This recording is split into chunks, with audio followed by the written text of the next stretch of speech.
Food Service Power Plant Network. Yo, friends, it is our mutual favorite night of the week. It's Monday night, time for what have become just unbelievable conversations with so many of our industry's leaders. Patricia, by the way, was at request from someone in our group. We'll talk about that in a little bit. And we are so excited to have you. Remember the spirit of these. Tonight, we listened to a leader. We asked questions from someone who's accomplished really cool things and demonstrated success and heart and passion and enthusiasm and all of those things that we're watching and we're studying and we're learning from. Remember, success leaves clues. Tonight, we're having Patricia Bible from KaTom on.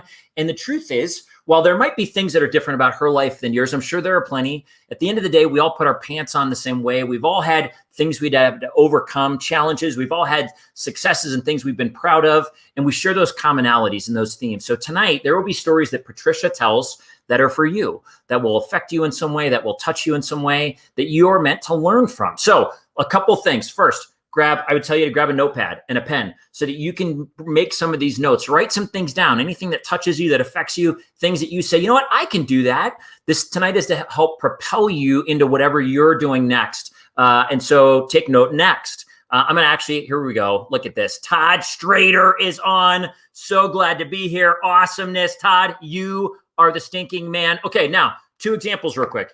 Todd went to, if you want us to see your name, like we see Todd in the bottom left there, Todd went to StreamYard/Facebook and he typed in his name. Now we see him. This, I don't know who this is. We're going to go find you.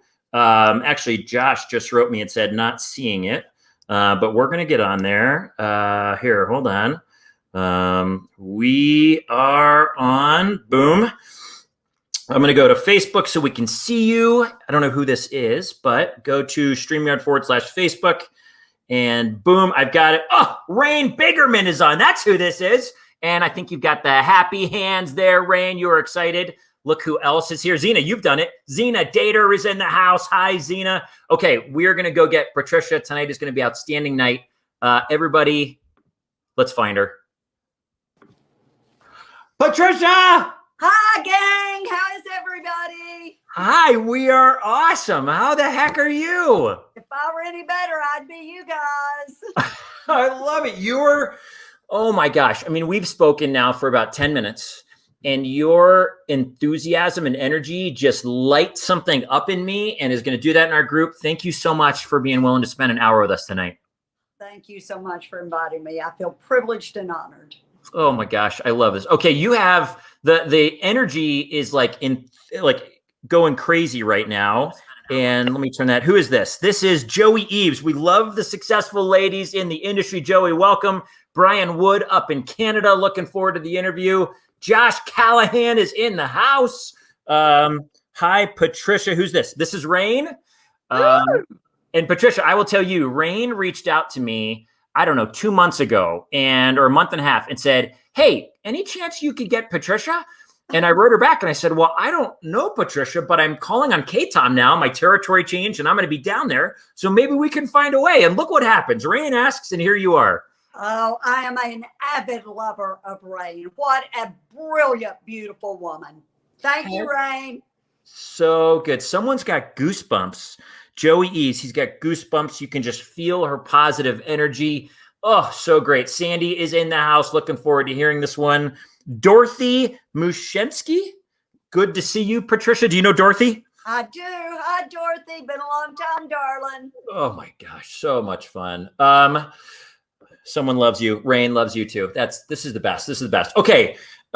Patricia, we could stay here all night with people just singing your praises and it would be a worthwhile show. It would be awesome because you have this effect on people. I don't even know you. We've just met, but the stories that I hear and the effect that you have on people is pretty profound. So it'll be fun to do this tonight and share this. So for anyone who's watching who doesn't know your story, doesn't know your background, we know you're at KaTom, you're the founder and CEO of KaTom. Take us back if you don't mind. And can you fill us in on some of your career journey? Oh, I would love to. You know, my career really started very, very young. I grew up in an impoverished household with a fabulous, fabulous grandmother, a hard working mother, and there were 4 children. we had a father that was kind of in and out, struggled with alcohol. So it was a little bit disjointed, a little difficult. However, my best lessons came out of that household. We learned how to work and work hard. We learned how to be respectful. We grew a garden in our backyard. We lived in a little city.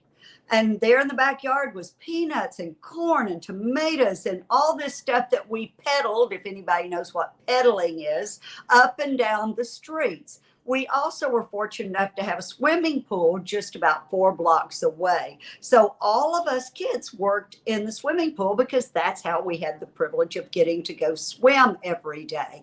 So we also carried the newspaper. I was in charge of collecting the money, keeping up with the money, and that's where I learned my accounting skills long before I knew how to call it accounting. So we went from there to grew up, went through my teenage years, horrible, bratty child. You know how those things are. So ugly, they put a bone around my neck so the dog would play with me. It was just a pitiful mess. So anyway, went through those really difficult years. And then one day my brother comes home, and my brother had who turned out to be Prince Charming. I thought he was a frog at first, but after looking under the feathers and the covers, I said, it's Prince Charming. This is so awesome. And that was Tim Bible. That was my introduction to Tim.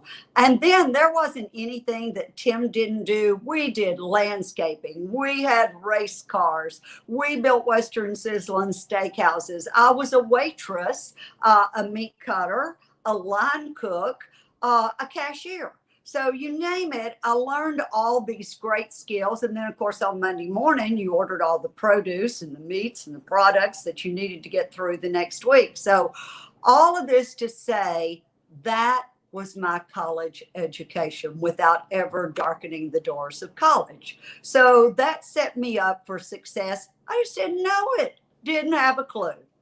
Sure. So you're opening steakhouses, you're cutting meat, you're all of these things. And how many different restaurants did you and Tim have together? At one time, we had as many as 24. Wow. So, and they were from the Ohio Valley all the way to Victoria, Texas, just right outside of the Mexican border. So, and we had several here in Tennessee. So once we moved back home, that was very easy for one of us to be in a car, and we were either in Oak Ridge or Tazewell or Greenville or Morristown, and whatever needed to be done, we took care of it. Oh my gosh, that's amazing. How, okay, so you're running these steakhouses, you and Tim are bobbing and weaving how was it to work and start businesses with your spouse? It was great. It was really, really good. The cool thing about Tim, he was so visionary. And I have told this story before, and I hope your audience gets this. It was like from the time I met Tim Bible, he had this big, beautiful hand, and it was in the middle of my back. And he always was pushing me forward. And anytime I would turn around and say, I can't, he would say, yes, you can, Patricia. I'll help you. You come on, we can do this. I'll do this together. Now, does that mean that we never had any disagreements? No. I can remember one day I went up front in the distribution center. At that time, it was a warehouse. I mean, just a pure old warehouse. No supply chain, no nothing. Just figuring out how to get boxes out of the building. And I said some smart aleck thing to him. I don't have a clue what it was. And then I turned around, like sometimes we girls do, and just tipped myself back down the hall. And the next thing I know, it was raining paper all around me. He had kicked this plastic can that was full of tags that went on boxes, and here it comes, just raining down. I knew to get myself back in that office quick that I had crossed the line. So we had those fun times, and I was kind of tickled and laughing as I went. And, at the end of the day, we went home together. We held hands together. We fixed dinner together. We got up in the morning together. It was just a beautiful experience. In fact, let me tell you about going home and laying down. Beside our bed, there was an 8.5 by 11 sheet of paper. And that paper, when the phone rang, in the early days of KaTom, might have been 2 in the morning, 3:15 in the morning, whatever time it was. Ring a ring ring, back in the ring a ring. KaTom, how can I help you? Sound asleep. And these people would say, I would like to place an order. So usually every night there were 2 to 4 orders that would come through in the middle of the night. And I was the order taker, but no one knew that there I was half asleep taking those orders. Oh my gosh. That is incredible. We've got people, Josh, what a great partner. Jim Monet, great lady, amazing success story. What's up, Jim? Josh, who's this? Whatever happened to that giant paper shredder? It is still in our distribution center. And that's the paper that rained down around my head. There are certain things, we called it the beast, and there are certain things that I could not bear to part with. So when we moved to this big fancy building, I took that with me, and it's still on the top shelf. Don't know what I'll do with it one day, but maybe there will be a archive of some type that people can come by and see. Oh my gosh, I hope so. This is amazing. So you would wake up in the middle of the night and you would take orders. Did you do you get much sleep, Patricia? If I were to guess, I would guess you don't get a ton of sleep. I'm a pretty high energy person, and it's usually somewhere between 4 and 5 hours a night, but I'm ready to go. I wake up refreshed. I wake up ready. I wake up with my mind just boiling and zooming about. And if sometimes occasionally I'll feel tired and I'll just pile around for an extra hour. Yep. Have you always been this way, or was there a point in life at which you maybe started pursuing entrepreneurship and things like that fire was lit? Or is this just kind of how you've always been? Well, just think about it. There were 4 children, and there was one child that they would hope would stay outside. And guess who that was? Waha! Oh my gosh. Okay, so tell me, for anyone watching, you've got a lot of balls you juggle. There's a lot of things that you're responsible for and do really well. We're going to get into more of that. Tell us, for anyone who wants to know, what does it take in terms of a schedule to live your life, to run KaTom, to be growing? You guys, when I was there a couple of weeks ago, you're expanding, you're adding on like 100 desks or something like that right now. I saw some of that. I mean, you're growing, you've got kids, you've got grandkids, you're just inducted into the East Tennessee Business Hall of Fame, so many things. What is a day in the life of Patricia Bible like? Oh, well, it usually starts between 4 and 4:30 a.m. And when I pop into the kitchen, the first thing, of course, is that cup of coffee. And then I go right to my chair. And I have to have my God time. He has to tell me, hey, you were a bad girl yesterday, or how about if we do this a little bit better, or hey, I think you're improving here, there, and the other. But every day it's like, I know you can get better. So that's the first 30 minutes of my day. Then I hit the treadmill or the bike. And sometimes my trainer comes 2 days a week, and she tortures me to no end. And so as soon as she leaves, 5:30, I'm in the shower, off and running. And at KaTom, it's about a 45-minute drive now. They're usually between 8 and 8:30. Lots of times I might have a chamber meeting, etc. And of course, with COVID, the beauty of meetings is so many have been online, so I can keep doing all this other stuff.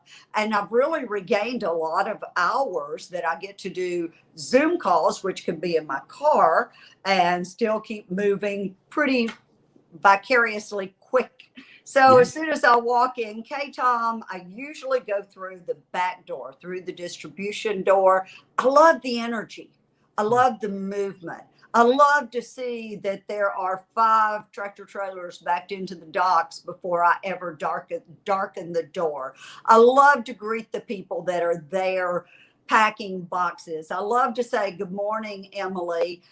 Good morning, Jeff. Good morning, X, Y, and Z, all across the backside of the distribution center. I love to chase Hunter down and say, hey, how many freights have you got going out this morning? I just like to see what the roster looks like, and they can't wait to kick me out and get me upstairs to some kind of meeting, which works out really good. And so there I go, upstairs, check out everything. I call it managing by walking around. Let's see, MYWA. So, and it really does work. I see all of the things that I know that we might can improve on, but it also gives me an opportunity to brag on people and to say good morning and to really look at the changes that people are making in their departments. So it's really encouraging. I think you ran into me the other day as I was flying from the distribution center. I'd just gone through Chef Supplies, which I always love going through that blingy little shop. Ran into the operator pod. And so there you guys stood, and I crashed and burned and couldn't get in the door of my own offices. So it was absolutely first great meeting with you. And then I'm headed upstairs. I always stop by our recruiter's office to see what she's got going on, because who isn't trying to hire people? We do that at KaTom. And of course, with the growth we've had, that adds a little extra challenge. And then up the steps to first thing, of course, Mark's office. Hey, Mark, blah, blah, blah, blah, blah, blah, blah.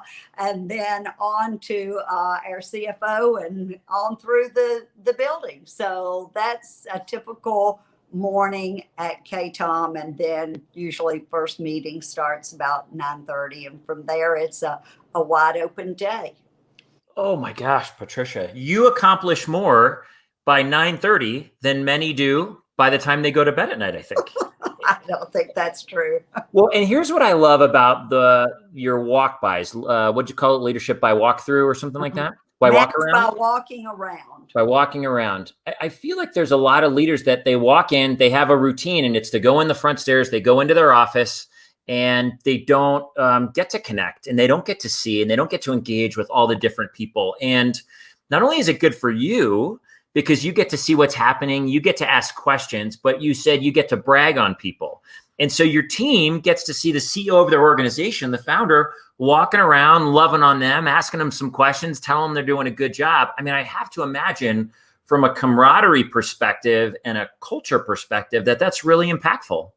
Well, and it's really important too, Jason, because right now we have been so busy. Everybody is stressed to the nth degree, just trying to answer the phones, trying to get the packages out. The volume has just increased to the level that who doesn't want to hear, hey, you did a great job handling that very difficult call, or hey, awesome order you just picked up, or finance, wow, you guys are putting out 40% more payables than you did this time 6 months ago. Y'all are doing so good. How's your new person doing? You know, all of those things that really, really feel good to me.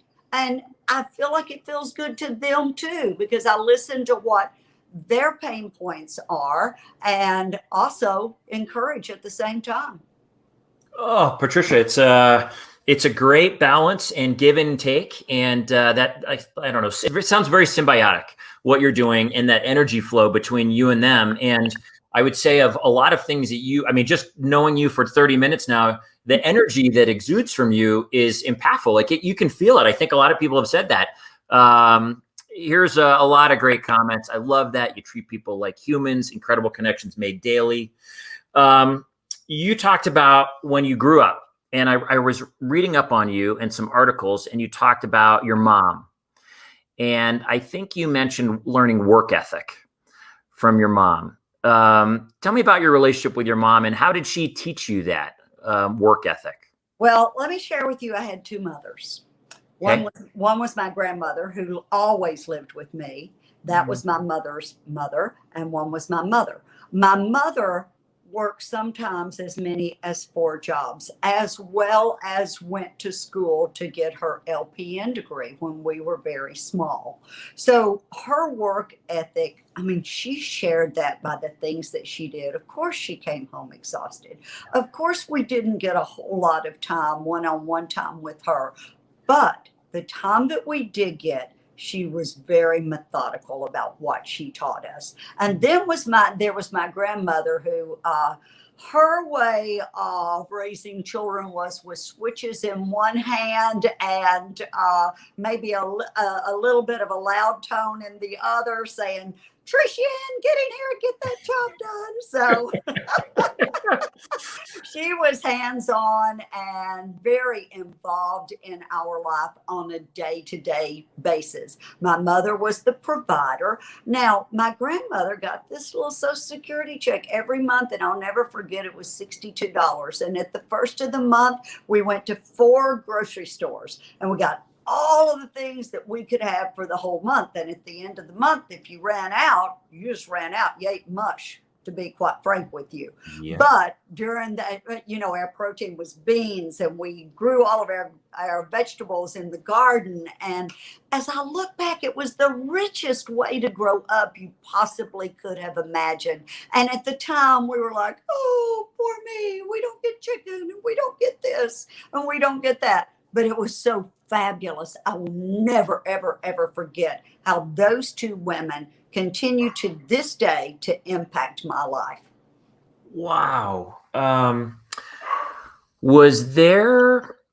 It's easy for any of us who have growing up in challenging ways. We all have challenges we overcome. Of course we do. It's easy to blame. It's easy to say, my lack of accomplishment is I'm the middle child. What can you expect of me? I'm a middle child, for crying out loud. All the different ways we complain and we blame others for whatever we haven't accomplished. Was there, and as a kid, you wanted chicken. I get that. You wanted, different things more than beans, etc. Was there a place in your life where you realized, you know what? If I'm going to do this, it's on me. I'm going to take ownership. There's no point blaming any of it. I'm going to be grateful, and I'm just going to create my reality.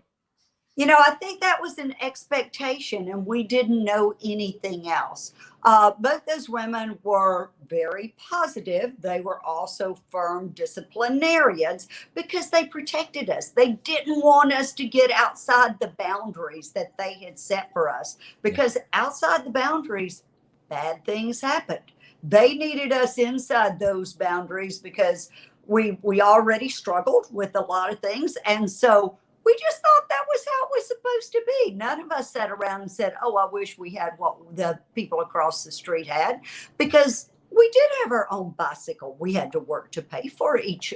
Each of us did, our bikes.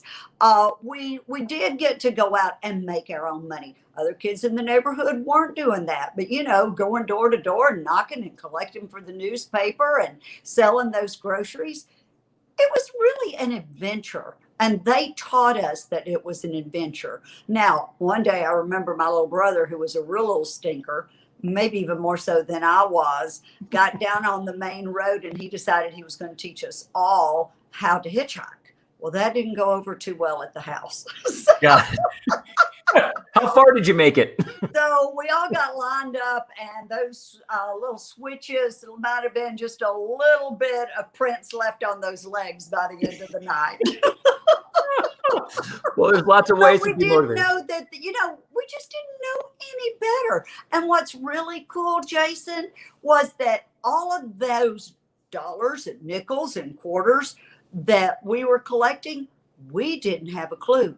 That's what paid the rent on our $50 a month house rent. Wow. Is what the kids made. We didn't know that until we were grown-ups. But how cool that we really got to be part of the entity, part of that inner core so early on without even knowing it. Now, I'm sure there were times that we didn't want to get out of bed and deliver those Sunday morning papers at midnight, especially on an icy cold night.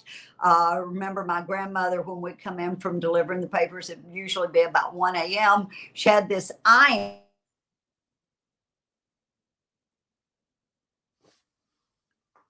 Whoop, Patricia, you there? There you go. There we go. You're back.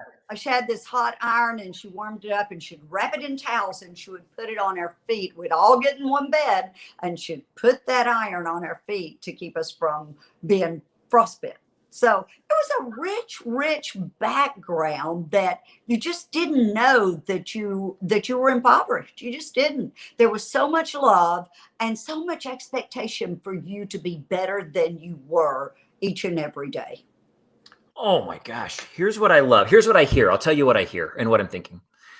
That we all get to decide the story. we get to define it however we want. You look back and you say, what an adventure, what an opportunity. Someone else might be defining it differently. You might have had the same experience, but you chose to look at it and say, you know what, that's an adventure. And who doesn't grow from adventure? Yeah. And, how cool that I got to contribute at such a young age. And we got to come together as a family to all, be a part of paying around all these kind of things. And I love your perspective. And I would encourage all of us watching that as you look back at your story, if there's things that we wish weren't the way they were, we might be able to redefine the story behind them and look at it differently. It's not, I didn't have X, I didn't have Y. It might be, look what I learned in that really hard time. And Patricia, you're a great example of that. Yeah, I think the not having really makes you a stronger individual, especially if you figure out a way to eventually get what you think was so important to you to begin with. And lots of times when you get it, is it really that important? No, it's those relationships that you have with your mother, with your grandmother, with your three siblings, and even those times of interaction with my dad when they were good. Yeah. All of those are things that really define who we become as adults. Oh my gosh, Josh Callahan, this is gold. What perspective and insight. What you just said takes me back to Zena Dater. You learn more from what you don't have than from what you do have. Todd Strader, discipline is love. That's what my mother taught us. Wow, this is amazing. You learned work ethic. We learned about your mom and you and your grandma. Your kids work with you. You've got kids, you've got grandkids, yes? I do. Both. Both? Okay, awesome.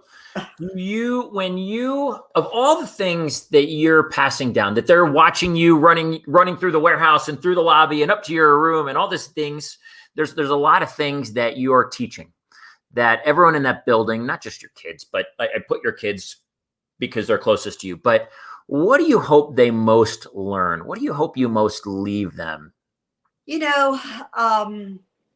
That's a powerful question, to be quite frank with you.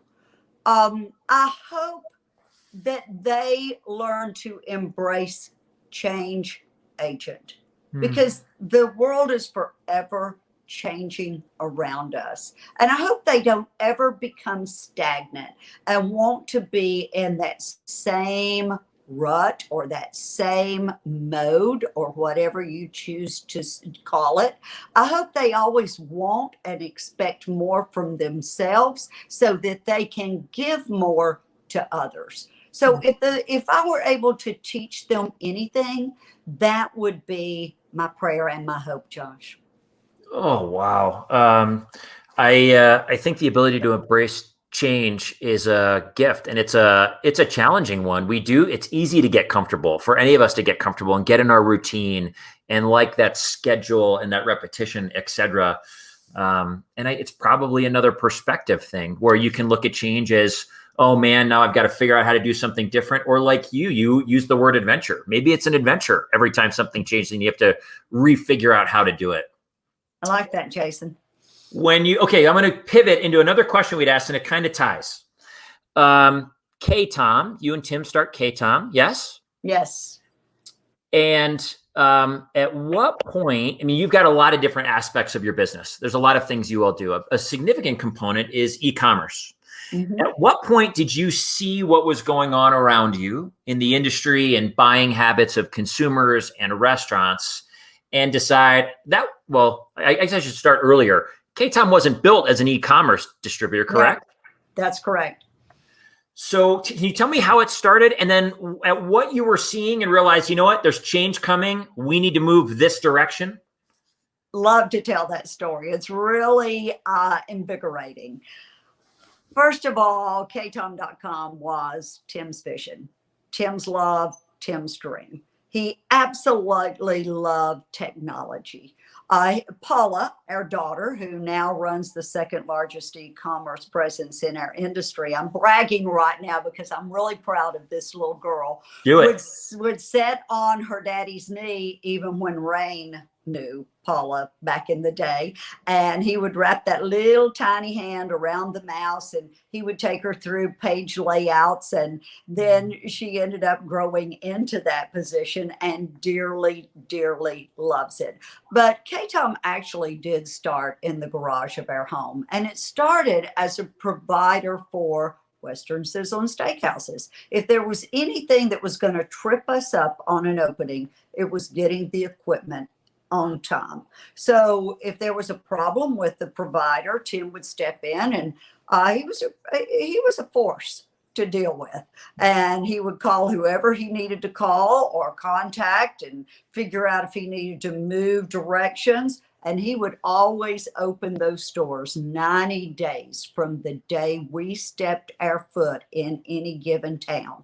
It was my job to do all of the background work, to make sure that the plumber was there from Morristown, that the bricklayers were there from West Texas, that the electricians got there at the right time, the excavation was done. And so I was kind of his wing person, so to speak. Anything he needed done, he would leave me a list and I would make sure that that happened.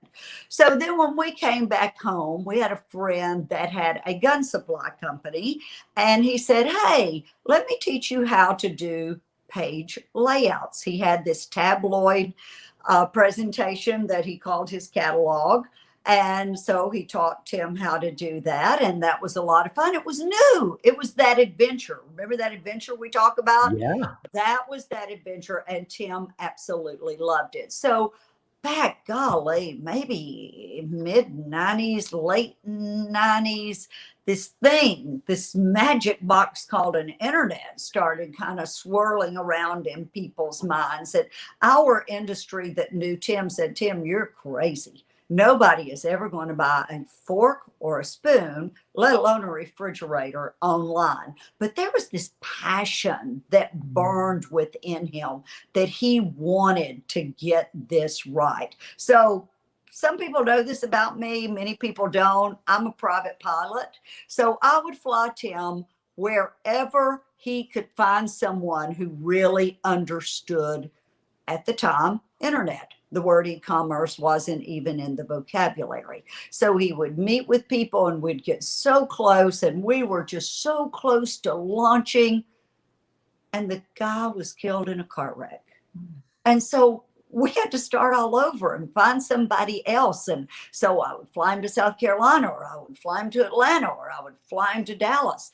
And so, and believe it or not, my children were young. In fact, I remember one funny story, and that was I was nursing Paula.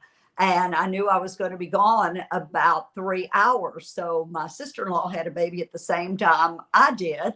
And so she would nurse Paula in my absence while I would fly Tim to go find what is that next piece to this big puzzle that he's trying to. Wow. See, even the dog's excited about that story. How hilarious. He is excited. She So we went from there to, we were so close, so close. This was his vision, his dream, his drive, his love. And November 1st, 2001 changed the whole story, because that was when Tim decided to depart planet Earth. By the way, you just wait till I get a hold of him. He's going to get a lashing when I see him. So at that point in time, I said, okay, I'm going to finish everything that Tim started. There were 5 huge things on the table. The biggest, of course, being this thing called KaTom.com. So 30 days after Tim's passing, we launched KaTom.com. I was like, okay, what do we do with it now?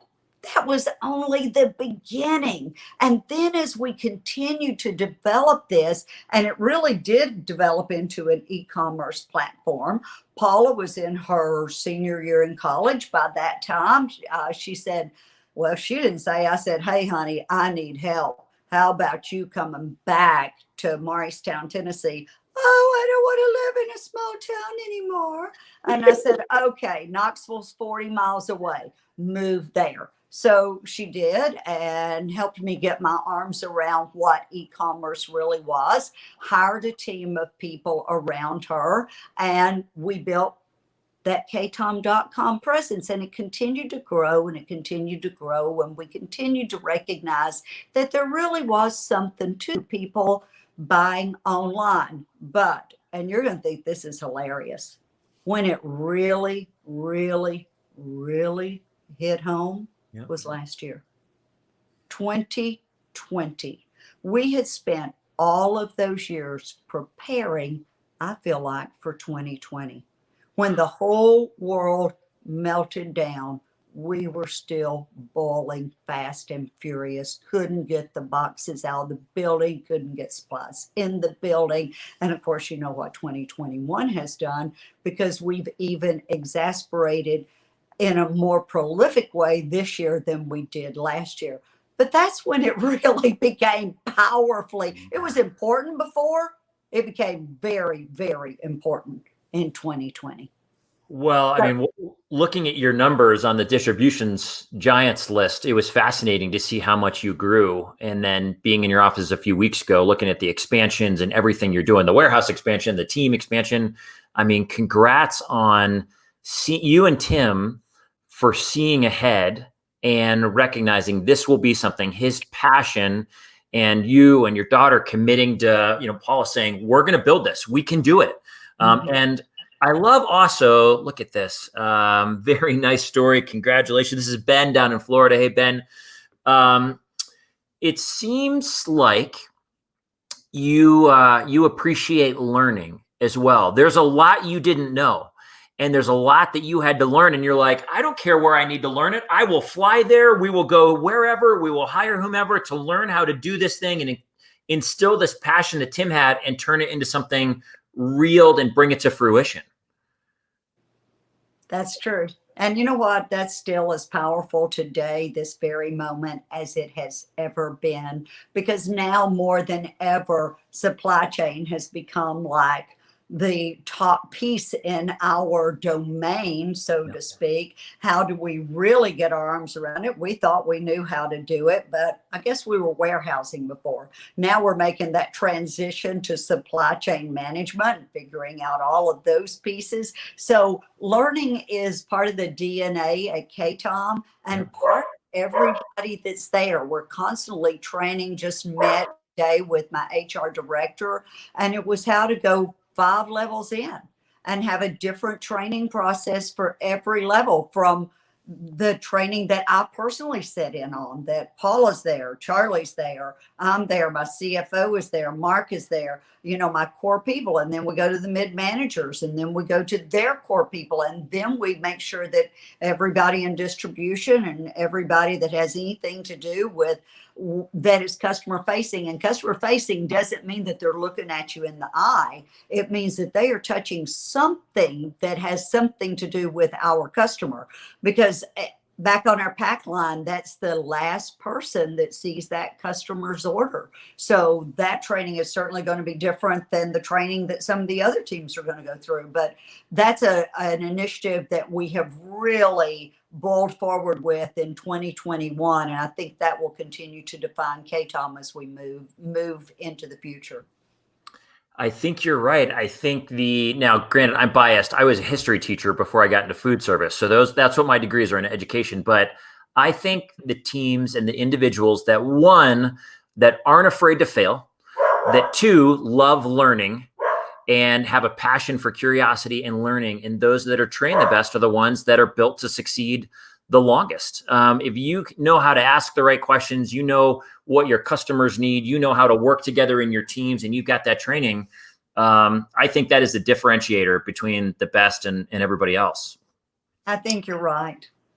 It's easy to get in a rut and think we can do the same thing the same way for the rest of our lives. It really doesn't work that way. And if you really want to climb to the top and do better and go further, you've got to work a little harder. You got to dig a little deeper. You've got to train a little more ferociously. Heck yes. I love this. Who's this?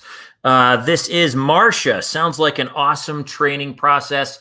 Awesome that you're putting time in your employees to take care of your customers. Absolutely, Marcia. Well played. Here is, you know what? I'm going to find something, because Marcia had asked a question earlier, and I want to make sure I read it to you. Okay, Patricia.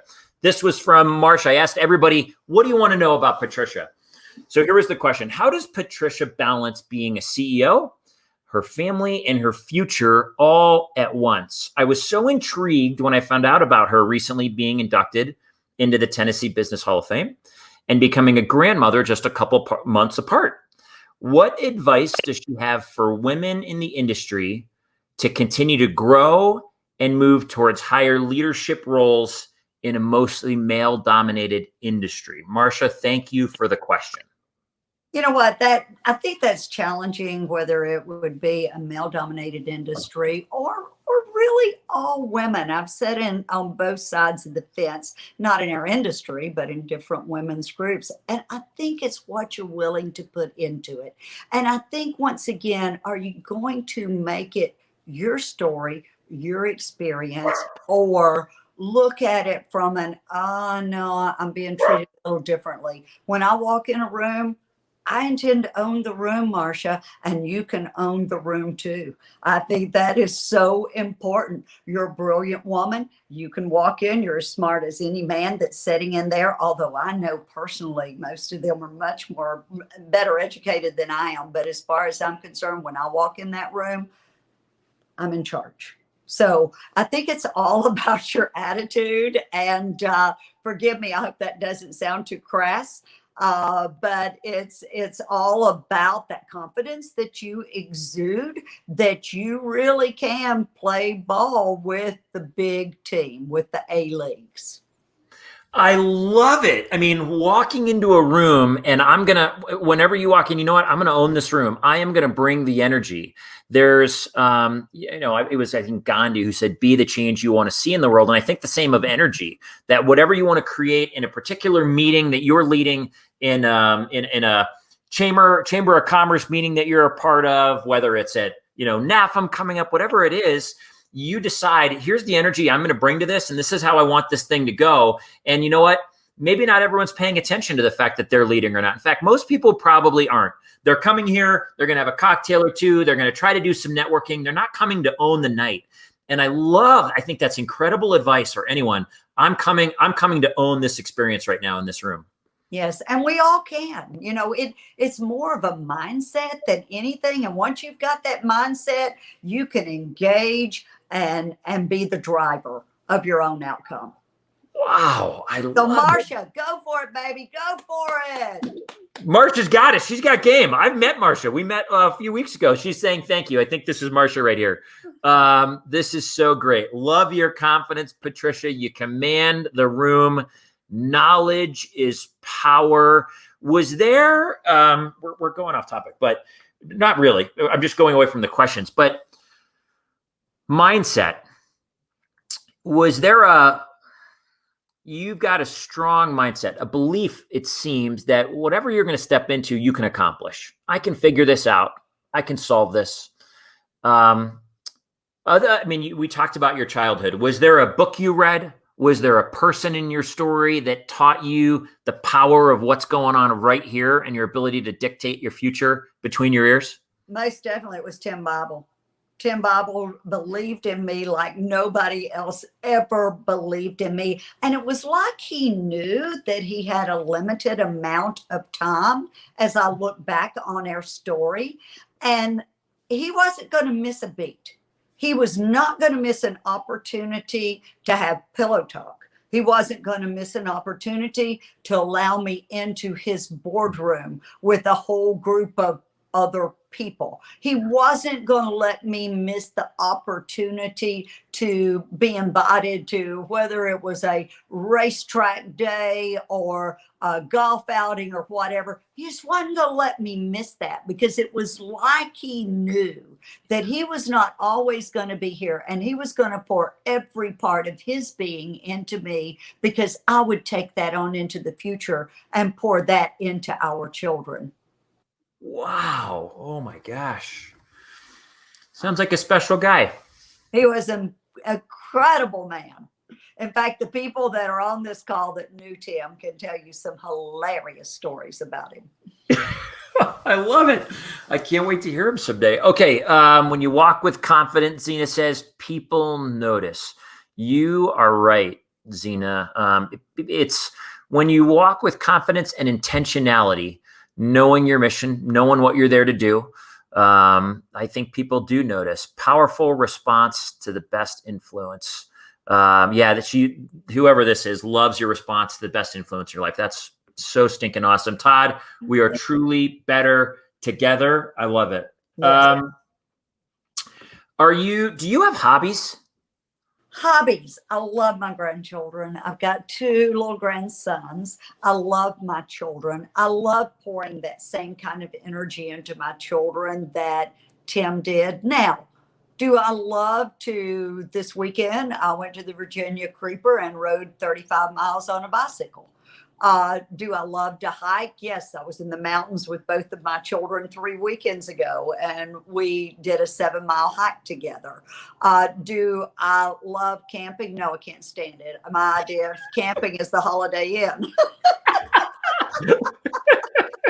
So good. Do I love eating? Absolutely adore watching both of my children, who are unbelievable chefs, not just cooks, but chefs, prepare. And, we just kind of zen around together. And I have a really unique relationship with my children because, for the most part, I see them at work every day. Yeah. A lot of times we do events together on the weekend. It's just something that we have forced ourselves to do. Now, there are good moments and there's bad moments. We've been through some really difficult times. When we went through the loss of Tim, we were all hurt and we were angry and we didn't know how to deal with their feelings. So sometimes we cried together and sometimes we yelled at each other because we were just so hurt we didn't know what else to do. And then we've had divorce come in our family, we've had new births come in our family, all those things that you could say could cause any kind of rejection or maybe disconcertion, but we have chosen to draw into each other, even when it was so painful and so positively horrible that you really didn't want to be around anybody else. We chose to really embrace each other. So the three of us have really become very cohesive. I think it's beautiful that you chose the word choose, that the degree to which, and we all have challenges and we all have ups and downs, and we have choices in those moments with how we're going to respond to them with those we love and the people in our immediate family, our extended family. And you chose, regardless of what happens on this journey, we are going to find a way to stick together.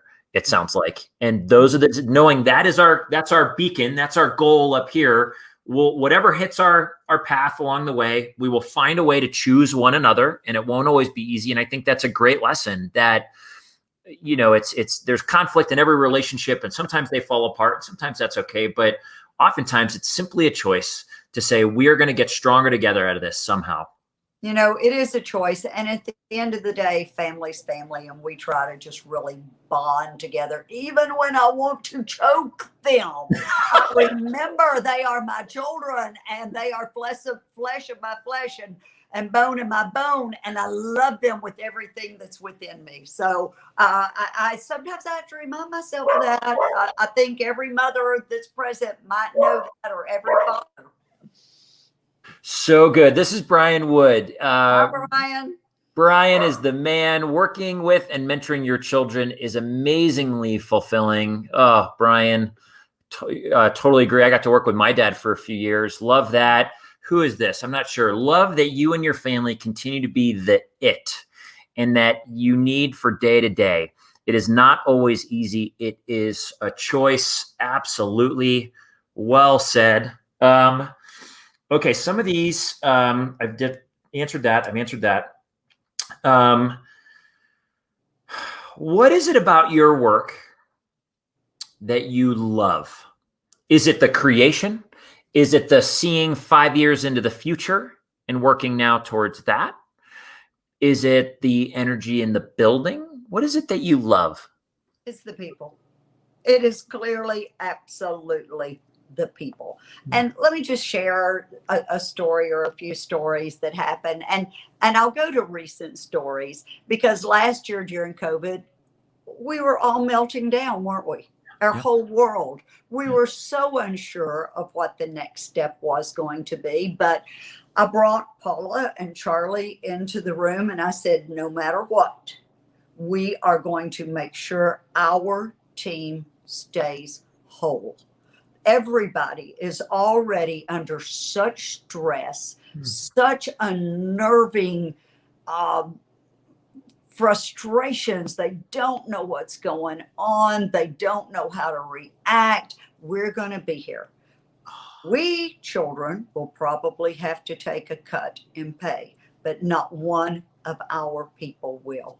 So, what we band together to do was not only to be sure that our people stayed whole, we actually did a bonus the first week in May last year for every individual that worked at KaTom, just to say, we believe in you.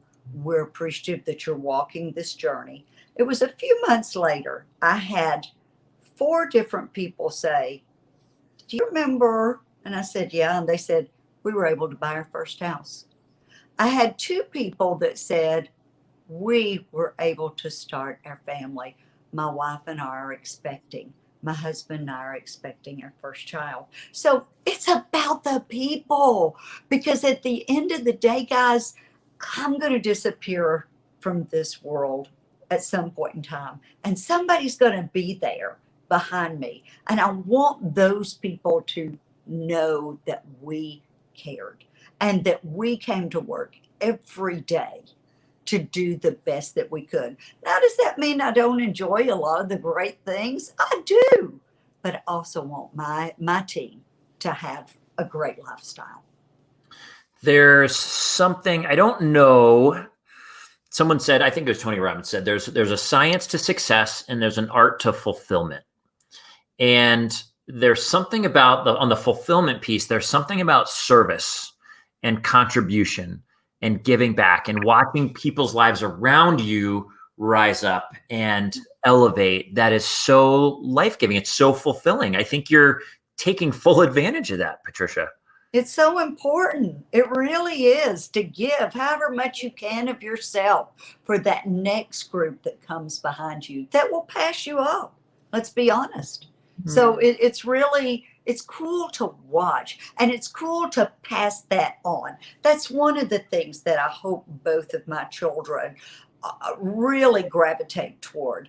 And that is that foundation of love through giving. Oh, I love it. Oh my gosh. Okay, we got a couple more minutes. Last 2 questions. Number 1, define, and this might have changed over time. For a lot of guests who I ask this question to, it changes, and it might still change as you continue to grow. How do you define success, Patricia? Ooh, success. Okay, let's think about this. The Titanic ran into this big nasty thing called an iceberg, right? Mm-hmm. Because they didn't realize what was underneath. Success is very much like an iceberg. You see the top of it and you think, oh, it's all gravy, it's all glory, it's all greatness. There's this big, fabulous building, there's all of these fabulous associates, there's this great retail space, there's everything that from the outside driving down I-40, the huge sign that says KaTom Foodservice Equipment. It looks so good, but underneath the water, there's the intense amount of work. Yeah. There is the directives that have to be given. There's the hard choices that have to be made. There's the financial sacrifices that are a part of all and any thriving business. There's the doubts and the fears, to be quite honest. Are we going to make it through COVID? Did we order the right things? What have we done? There's that hard work. There's that perseverance. So I would call success the understanding of what it takes to get to that great, big, beautiful chunk of ice that you see from the road, because there's so much underneath it. The sacrifice that brought about success. What a beautiful answer. And no one is ever, my dog is someone's could drive like I walking. love your dog. Molly's having a field day right now. Molly, here, I'm going to let her in. Hold on. Good idea. Hey, come here. Come here. Yeah. Hi, everyone. Yeah. Thank you. Thank you for leading. Okay. The question, no one's ever put it in a vision before, like a visualization about what success looks like. And so I love that visualization that we can all, and then that's relatable. You know, an iceberg is 10% is above the water and 90% is below. And I guess it looks like taking orders at 2 a.m. in the morning when you're trying to get some sleep. Yeah. Okay. Last question. That was awesome. And I love it. And I would tell anyone wanting to build something the way Patricia and her family and everyone at KaTom is working so hard and putting so much energy towards, is if there's a passion, something you're excited about and enthusiastic about, it's worth it. That iceberg underneath, it's worth it. Who is this? This is Brian Wood. Genuine leaders care about their people first and foremost.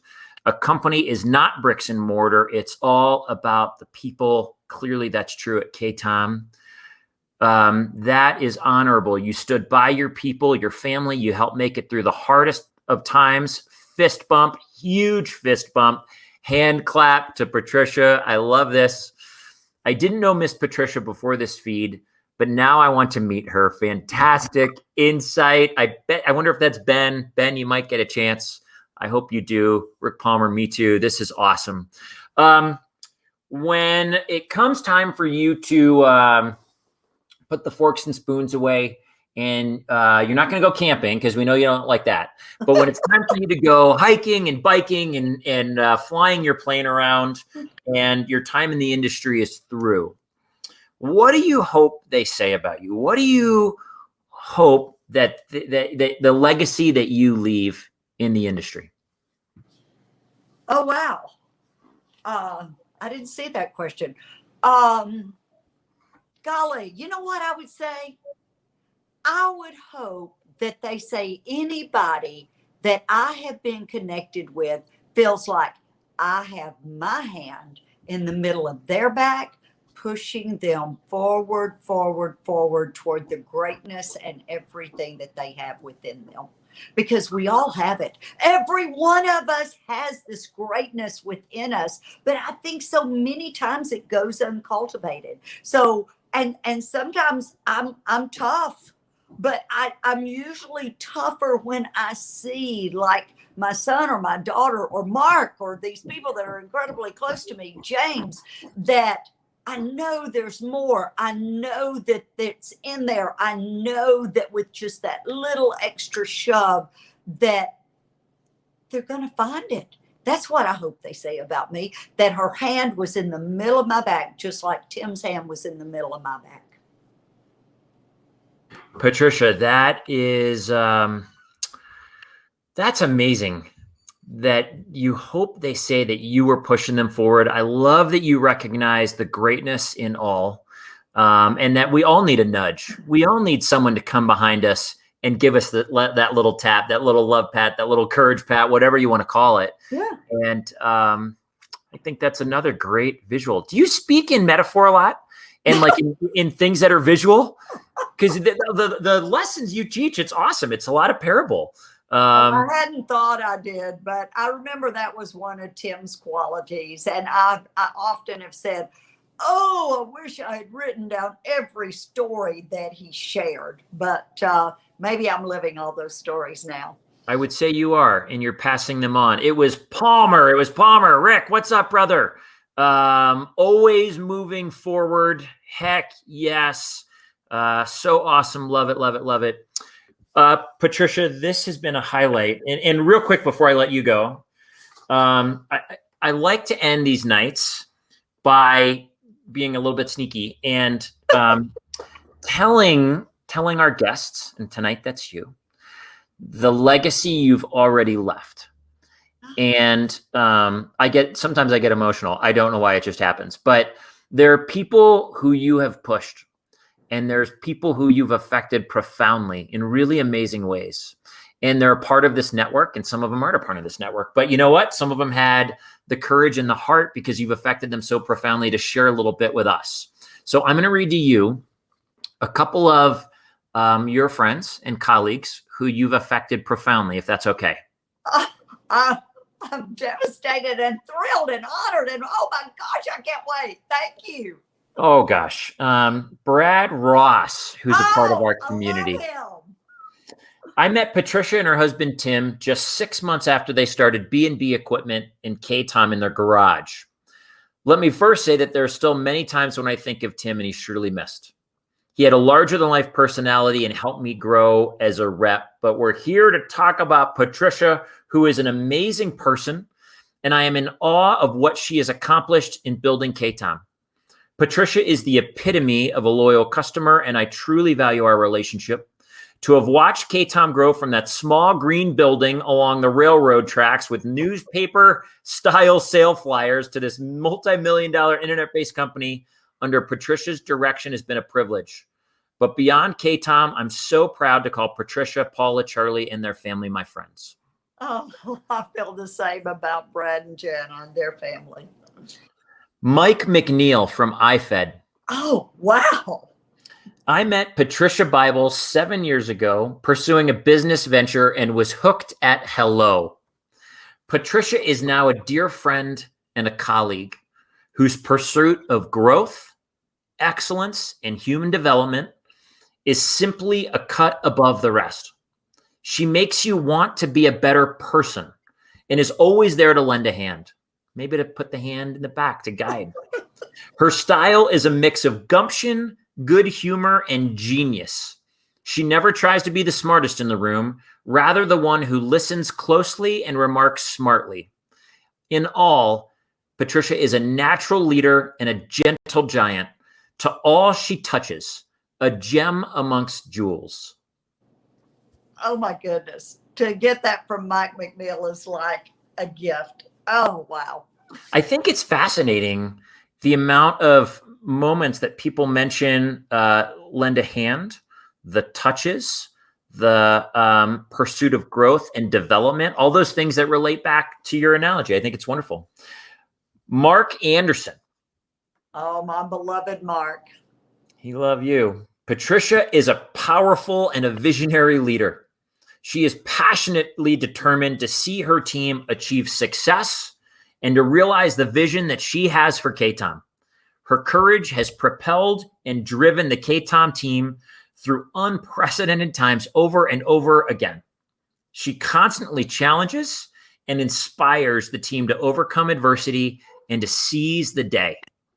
I personally don't think she has ever met an obstacle that she couldn't turn into an opportunity through her courage, her faith, and her sheer determination. Those are gifts. Those are purely gifts. Thank you, thank you, thank you. Well, sometimes we don't hear enough of the way we're affecting people. And it's obvious, Patricia, the way that you're affecting this industry, both people in your building and far outside your building, is profound. And just know that the energy you brought to tonight and the energy that you bring to the industry in general, it elevates all of us. If you walk into a room ready to own it, ready to bring the power, that energy, that gifting, whatever all of that is, we all see it and we're inspired by it. It's intriguing. It's captivating. And for anyone watching, it's something that can be cultivated by any of us. Patricia took her story and she took her experience and her background and she created a story around it, a story that would inspire as opposed to deflate and hold back. It became an adventure and you've lived your life that way. And it's an opportunity for everyone to see it and realize it in their own lives to grow. And I think it's an unbelievable gift and we're really grateful for you. Thank you so very much, Jason. Thank you so much. And thanks to everyone who spent this hour with me. I'm so grateful. This was such a gift. Who is this? Enjoyed the conversation. Thank you. That's our buddy, David Maxwell. Very inspiring. Thank you, Patricia. Thank you, Jason. Thank you. Thank you and your words of encouragement. Thank you for sharing your story. I wish you all the best. We wish you all the best. Todd Strader, thank you, Jason and Patricia. The best yet. and I know more to come. I don't know who this is. My vote for Dealer of the Year. There we go. I love it. I love it. Having happy tears with so much inspiration. Let the tears flow, my friend. It's coming from a great place. Brian Wood. Patricia, I am so pleased at seeing you once again and listening to your story. Looking forward to connecting with you once again. I'm so lucky to have met and learned from you. You're a genuine, driven, and kind individual. When recovering from my stroke, your charisma and drive helped me immensely to overcome my challenges. Oh, he's so wonderful. So wonderful. Brian is so wonderful. We love us some Brian. Him. Oh, I love him. Love it. Thank you. Your thoughts and experiences are inspiring. Patricia, look what you've done tonight. Look what you've done. Thank you, Patty, for sharing your story. PKI group. This has been really, Zena, thank you for sharing your story. Hopefully we will meet sometime. Zena, make it happen. I have a feeling you both will. Killer content. Thank you for a roadmap to building a legacy leadership. Oh my gosh, this was a gift. Everyone watching, thanks for joining Patricia and I. So many nuggets of wisdom and insight and the power that you have over your own experience and your story to rewrite how you want to see it, what you believe it was in your journey. Was it a challenge or a road bump, or was it an adventure to learn from? Tonight was a gift for all of us. I hope you took notes. I hope you take them back to your team. I hope you look at your vision and your passion for what you are building in your life and in your family, and you take these lessons learned and instill them. Start working them. Start cultivating them. It's like a muscle. It's like lifting weights. All of these things that Patricia's talking about, and it becomes habit over time. Whatever challenges happen in your family, decide that we're going to come out of this stronger together, whatever those things are. We like to always remind you that you are stronger than you realize. You are capable of more than you give yourself credit for. Let Patricia's story be an example to you. Let tonight be, I would tell you, we'll put this on YouTube, but listen to it again. I would play this in your car driving to work, because Patricia's experience and her enthusiasm and zeal for life, that energy, it is contagious. And it's not just locked in her body in that house somewhere in Tennessee. It's something that we can all have. Like she said, we are all capable of amazing things. Let her message tonight be that little hand on your back. And even if in your life, look for those people that are pushing you. But even if you don't feel like you have them, guess what? You don't have to know those people. It can be moments like this, in Patricia's words, to encourage you and nudge you forward in a goal and a dream and whatever your hope is moving forward. So keep doing it. I'm so inspired by your story, Patricia. You are an industry force. Thanks for such an awesome interview. Heck yes. Everybody have a great night. Patricia, have a wonderful night, and thank you. Thank you, and thanks to everyone. Have a fantastic 2021. Mwah.